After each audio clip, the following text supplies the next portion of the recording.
दुनिया में एक खतरनाक वायरस फैलने के बाद रिसोर्सेज के लिए सारे देश आपस में भिड़ गए और पूरी दुनिया में नॉर्वे ही एकमात्र ऐसी जगह बची जहां पे वायरस का असर नहीं हुआ था और वहां मौजूद नेचुरल रिसोर्सेज के कारण बस वहां पे ही सरवाइव करा जा सकता था। तब नॉर्वे के प्राइम मिनिस्टर डेकन ने नॉर्वे के चारों तरफ बड़ी बड़ी दीवारें बनवा दी और अंदर बस वही लोग रह सकते थे जो या तो पहले से वहां के नागरिक हों या फिर उनके पास कोई स्पेशल स्किल्स हो जिससे वायरस का एंटीडोट बनाने में मदद मिल सके या फिर लोगों के खाने की प्रॉब्लम्स को कम करा जा सके। खैर अभी तक वहां की गवर्नमेंट ने एक एआई सिस्टम भी बना लिया था जो रोज इन्फेक्टेड लोगों का डाटा एनालाइज करके नॉर्वे की गवर्नमेंट को आइडिया देता था कि वो लोग किस तरह से खाने की प्रॉब्लम्स को कम कर सकते हैं। अब वहां की एक फैसिलिटी में लीजा नाम की एक बायोलॉजिस्ट भी काम किया करती थी जिसके पास फसलों की नॉलेज होने के कारण उसे वहां के एग्रीकल्चर डिपार्टमेंट में रखा गया था। अब कुछ खाना तो वो लोग बड़े बड़े ग्रीन हाउस में उगाया करते थे और कुछ के लिए उन्होंने पास के समुद्र के हिस्से में बड़े बड़े जाल लगाए हुए थे जहां वो लोग मछलियों की फार्मिंग किया करते थे।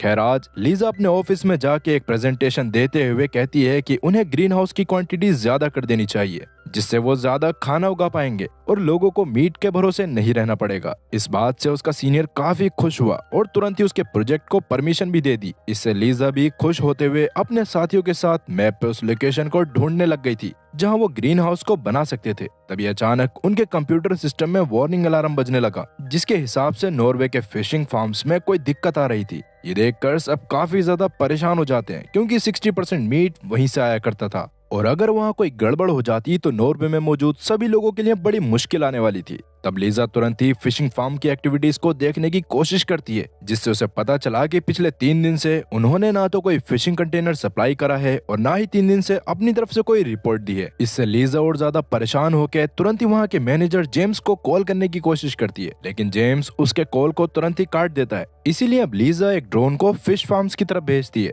जिस दौरान ड्रोन में तो वहाँ एकदम नॉर्मल ही लग रहा था और जब ड्रोन से ही लीजा मैनेजर से बात करते हुए उससे जानने की कोशिश करती है कि उसने सिस्टम्स को बंद क्यों करा हुआ है और क्या वहाँ कोई दिक्कत है। पहले तो मैनेजर लीजा के ड्रोन भेजने के कारण उस पर गुस्सा करने लगता है क्योंकि अभी के समय तक सिक्योरिटी रीजंस के कारण सभी ड्रोन्स को पब्लिक वालों और आर्मी वालों को दे दिया गया था ताकि वो बॉर्डर्स पे रहकर घुसपैठियों के ऊपर नजर रख सकें। इसके बावजूद अभी भी लीजा मैनेजर से वहाँ के हाल जानने की कोशिश कर रही थी लेकिन मैनेजर के कुछ बोलने से पहले ही लीजा का ड्रोन अचानक बंद हो जाता है और उसके थोड़ी देर बाद ही एक पुलिस ऑफिसर उनके ऑफिस में आ गया। उसको देखकर लीजा उससे रिक्वेस्ट करने लग गई थी कि शायद फिश फार्म्स का मैनेजर किसी प्रॉब्लम में है इसीलिए उन्हें वहां जाके चेकिंग करनी चाहिए लेकिन ऑफिसर इस पर मना कर देता है क्योंकि ऐसा करने की परमिशन या तो सिक्योरिटी मिनिस्टर या तो कंपनी का हेड या फिर प्राइम मिनिस्टर ही दे सकता था और लीजा तो बस सिक्योरिटी डिपार्टमेंट में थी तो वैसे भी ऑफिसर को ऐसा करने के लिए नहीं कह सकती थी। इससे गुस्से में आके लीजा ऑफिसर को सुनाने वाली होती है लेकिन ऑफिसर आगे उसकी कोई बात नहीं सुनता और ऑफिस से चला जाता है। ये देखकर लीजा परेशान होकर एक बार वापस से फिश फार्म्स के मैनेजर को कॉल करती है और इस बार मैनेजर उसको कॉल उठाकर बताता है कि असल में बस वो हवाओं का रुख बदलने से समंदर की वेव्स दूसरी तरफ हो गई थी जिसके कारण ही वो लोग अभी फिशेस नहीं पकड़ पा रहे थे। लेकिन ये बात भी झूठ थी क्योंकि जाल में ऑलरेडी काफी मछलियां थीं मगर मैनेजर ने रियल टाइम मॉनिटरिंग वाली मशीन्स को बंद कर रखा था। और जब लीजा मैनेजर से इसका कारण पूछती है तो मैनेजर कहता है कि असल में वो लोग मछलियों को वायरस से डिसइंफेक्टेड रखने के लिए कुछ वैक्सीन भी लगा रहे हैं तो इसीलिए मॉनिटरिंग बंद कर रखी है।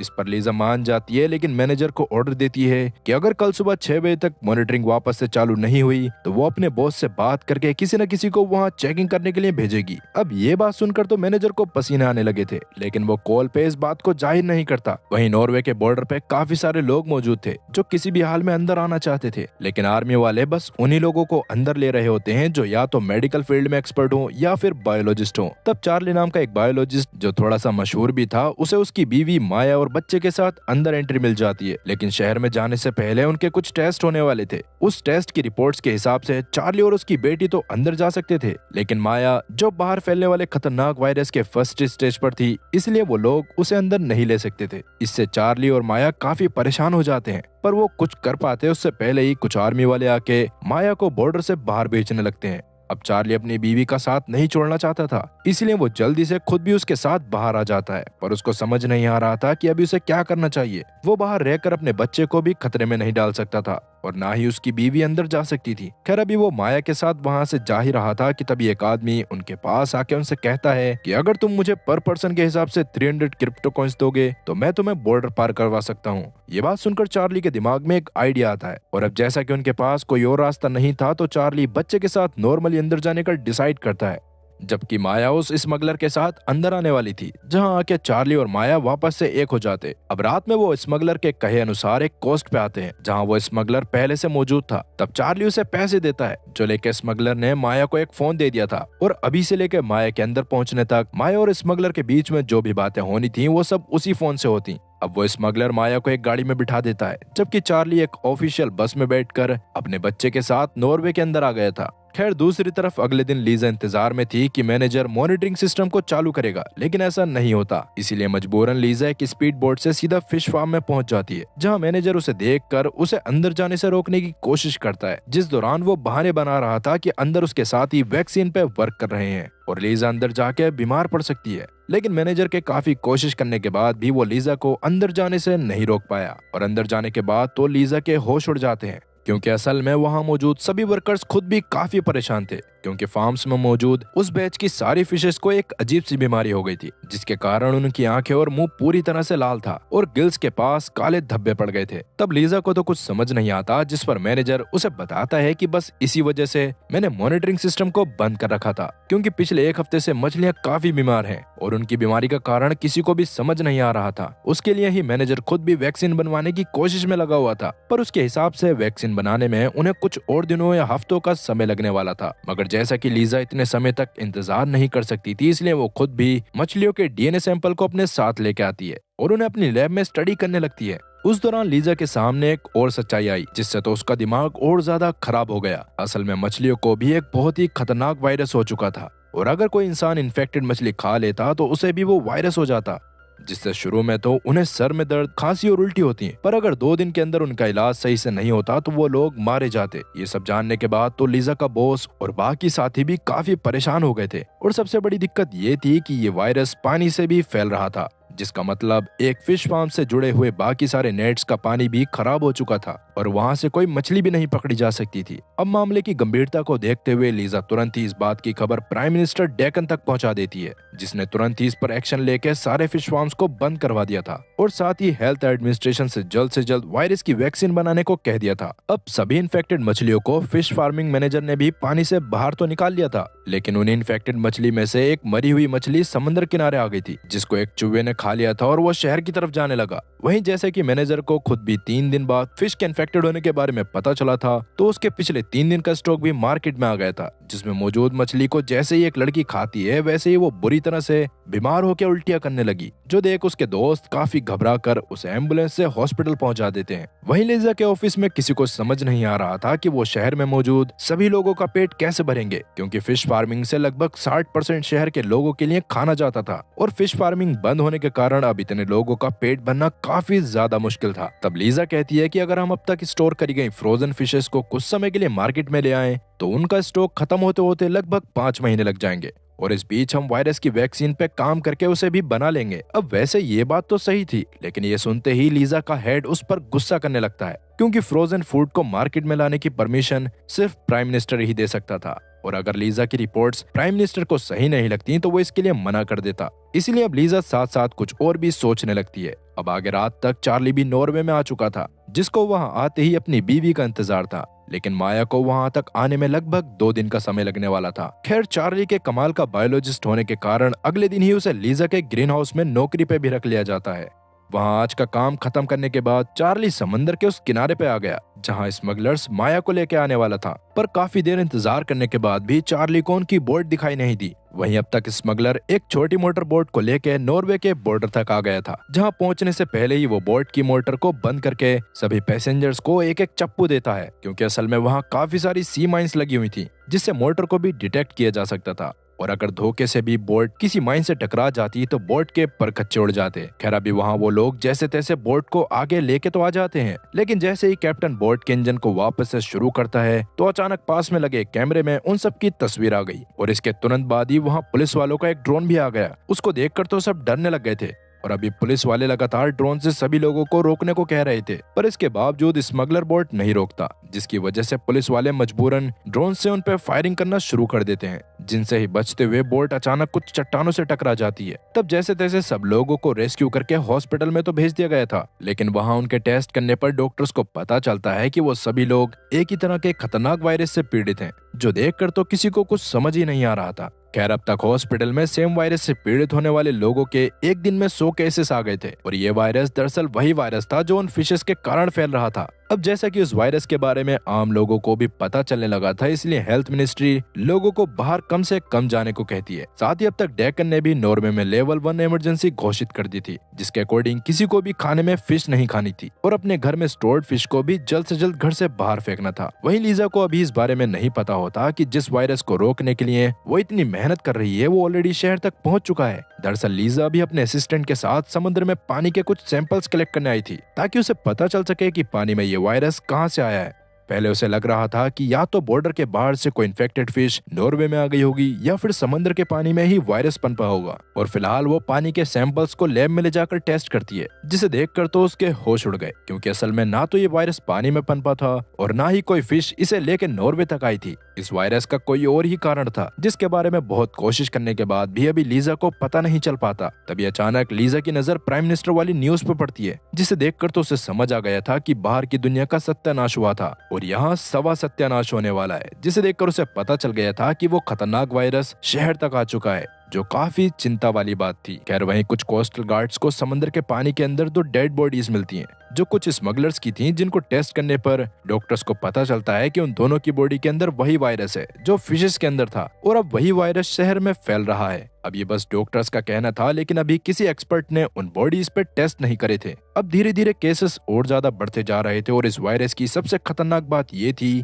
कि ये हर घंटे इवॉल्व कर रहा था, जिसके कारण डेक्कन तुरंत ही लेवल 2 इमरजेंसी भी डिक्लेयर कर देता है, जिसमें अगर किसी भी एरिया में वायरस के ज्यादा केसेस आते तो उस एरिया में पूरी तरह से लॉकडाउन लगा दिया जाता और वहां से किसी को भी बाहर जाने की परमिशन नहीं मिलती। ये न्यूज देखने के बाद तो लीजा के दिमाग ने काम करना बंद कर दिया था, क्योंकि इतनी पढ़ाई करने के बाद भी उसने आज तक ऐसा वायरस नहीं देखा था जो इतनी जल्दी इवॉल्व कर रहा हो, और बस पहले दिन में उसके इतने सारे केसेस भी आ गए थे। इसीलिए अभी वो इस बारे में और ज्यादा जानने के लिए वापस से फिश फार्म के मैनेजर के पास बात करने के लिए चाहती है, जहां फार्म के बाहर वर्कर्स काफी सारी सड़ी हुई फिशेस को कूड़ेदान में डाल रहे थे, जो लीजा को थोड़ा अजीब तो लगता है, पर वो मैनेजर से बात करने के लिए अंदर जाने लगती है। तभी अचानक कुछ डॉक्टर्स मैनेजर को स्ट्रेचर पे पूरा सील पैक करके बाहर लाते हैं, क्योंकि वो मैनेजर खुद भी वायरस की चपेट में आ गया था और उसकी हालत तो बाकियों से भी काफी ज्यादा खराब थी। इसी वजह से अभी सब वर्कर्स भी थोड़ा सा ज्यादा बिजी थे, जिसका ही फायदा उठाकर लीजा अंदर से कुछ दिन पहले तक की सीसीटीवी फुटेज को चुरा लेती है और वापस से अपने ऑफिस में आ जाती है। मगर वहां आते ही उसे एक और बुरी खबर सुनने को मिली कि उनके ग्रीन हाउस में लगे टमाटरों में भी वो वायरस फैलने लग गया था, जिसके कारण काफी फसल बर्बाद हो चुकी थी।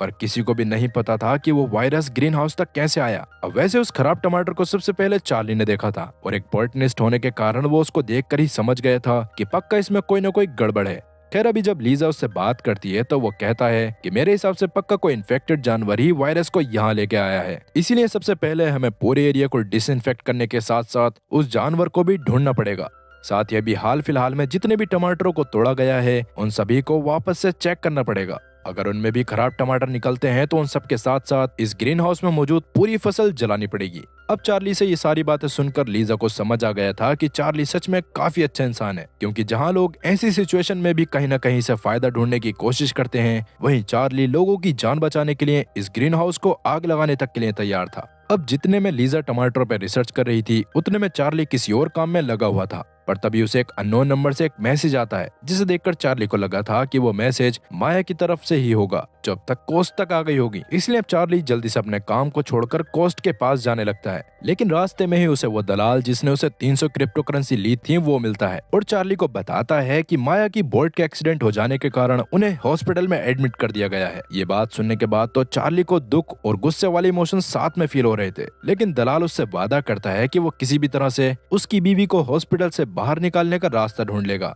मगर उससे पहले चार्ली को नॉर्वे की एक वैक्सीन लगवानी पड़ेगी जो बाहर से आने वाले लोगों को लगाई जाती है। और अगर चार्ली ने वो वैक्सीन नहीं लगवाई तो जब उसके बारे में अथॉरिटीज को पता चलेगा तो वो लोग उसे बाहर निकाल देंगे। और वैसे तो चार्ली को कुछ समझ नहीं आ रहा था क्योंकि उसके वहां आने के बाद से उसको किसी वैक्सीन के बारे में नहीं बताया था, लेकिन अभी चार्ली के कुछ बोलने या पूछने से पहले ही वो दलाल चार्ली के वैक्सीन लगा देता है। वहीं हॉस्पिटल में माया और उसके साथ साथ भर्ती करे गए सभी पेशेंट्स की हालत काफी खराब होती जा रही थी, जिस दौरान खांसी चक्कर के साथ साथ उनके शरीर पे काले धब्बे बनने शुरू हो गए थे, जो देखकर डॉक्टर इतना ज्यादा डर गए थे कि उसने तुरंत ही हॉस्पिटल के उस फ्लोर को सील करके वहां किसी को भी जाने से मना कर दिया था। असल में उस वायरस की पावर धीरे धीरे इतनी ज्यादा बढ़ती जा रही थी जितना किसी ने भी नहीं सोचा था। और अब जैसा कि सबसे पहले लीजा के कारण ही इस वायरस के बारे में सबको पता चला था, इसीलिए डेकन खुद लीजा को बुलाकर इस वायरस की वैक्सीन पे काम करने को कहता है और लीजा को वायरस पे रिसर्च करके और भी खतरनाक चीजें पता चलती हैं। असल में ये वायरस बस एक रेड आई वायरस था, बल्कि उससे भी 1000 गुना ज्यादा खतरनाक ब्लैक प्लेग वायरस था, जिससे कई दशक पहले यूरोप में करोड़ों लोगों की जान गई थी। और तब से ही ये वायरस भी म्यूटेट होते होते पहले से भी 100 गुना ज्यादा खतरनाक हो चुका था, जिससे इन्फेक्टेड होने पर बस 2 दिन के अंदर किसी की भी जान जा सकती थी। अब जैसा कि समंदर में उन 2 स्मगलर्स की लाशें मिली थीं, तो सबको लग रहा था कि वो लोग किसी तरह से उस वायरस से इन्फेक्टेड हो गए होंगे और जब उन्होंने नॉर्वे में दाखिल होने की कोशिश करी होगी तो सी माइंस के कारण मारे गए होंगे और उनकी बॉडी लहरों के साथ साथ बहते हुए फिश फार्म्स के पास चली गई होगी और इसी वजह से फिशेस को वो वायरस हुआ था। इसीलिए अब डेकन पूरे नॉर्वे में ही रेड अलर्ट के साथ कर्फ्यू घोषित कर देता है, जिस दौरान उन लोगों को भी घर से बाहर निकलने की इजाजत नहीं थी जो पहले सरकारी काम से भी इधर उधर जा रहे थे। साथ ही अभी डेकन ने ये फैसला भी करा था कि जिन लोगों के पास नॉर्वे की सिटीजनशिप नहीं है उन लोगों को भी बाहर भेज दिया जाएगा, बेशक से उनकी स्किल्स की वजह से ही उन्हें हायर क्यों ना करा गया हो। ऐसा डेकन ने इसलिए करा था क्योंकि बाहर की दुनिया में जब वार शुरू हुई थी तो डेकन ने पहले ही दुनिया भर से जितना हो सके उतने फ्रोजन फूड को नॉर्वे में मंगवा लिया था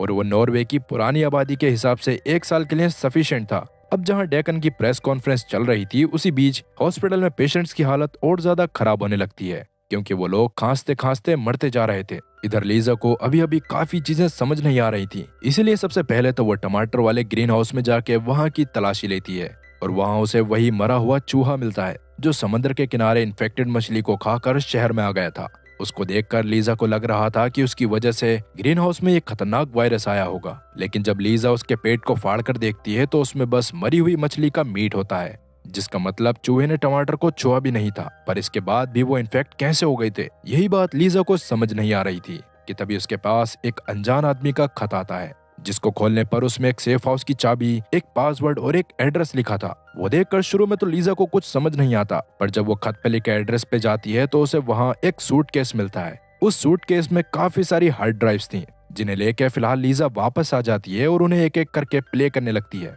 उनमें मौजूद वीडियोस को देखने के बाद तो लीजा पूरी तरह से दंग रह गई थी, पर उसने वीडियो में क्या देखा और क्या इस वीडियो से उस वायरस के असली राज के बारे में पता चल पाएगा, और आपको क्या लगता है कि उस दलाल ने चार्ली को क्या इंजेक्ट करा होगा, और सबसे बड़ा सवाल कि क्या लीजा इस खतरनाक वायरस का एंटीडोट ढूंढ पाएगी। इन सभी सवालों के जवाब मैं आप लोगों को इसके सेकंड पार्ट में दूंगा, जो इस सीरीज का आखिरी पार्ट होगा। पर क्या आपको ये सीरीज पसंद आ रही है या मुझे कोई और सीरीज की शुरुआत करनी चाहिए? अगर आप में से 100 लोग भी इसके सेकंड पार्ट को देखने के लिए कोरोना कमेंट करते हैं तो मैं इन 100 लोगों के लिए भी इसका सेकंड पार्ट जरूर लेकर आऊंगा। बाकी इसके साथ ही आज की कहानी का ये पार्ट यहीं पर खत्म होता है। मिलते हैं अगली वीडियो में, तब तक के लिए गुड बाय।